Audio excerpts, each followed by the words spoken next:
So ayun nga ni mga guys, nagluto ako digdikin. Pansit kanton para pamahawan, Miss Mariosip, tawara nga ni mga magurang ta nag-ali. Tapos uwi na nga ni mga guys, nagluto kami pansit kanton para pamahawan. Tapos kakatapos ko pa sa nga ni mga guys, maglabata. Dako, lumpay ko kung saan paglabahan me. Tapos yung nga nito guys, pag natapos ang vlog tangin eh, na madali 60 hours na. Mag-iling isa na kamo sa kwarto. Salamat. Itong kapatid ko. Ayan guys, dito ilalagay natin ang camera.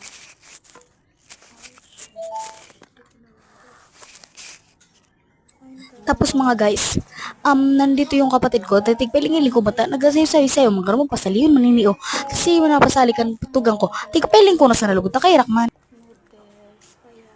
O, karon na bagabo ang kapatugang ko, ilingano, sige sunong surus ilip. Sabi ko, alat nga, nito di pa maluto. Sige, sanang simit-simit ka noodles. Sabi ko, pag dini naluto, bye-bye, see you to part 2.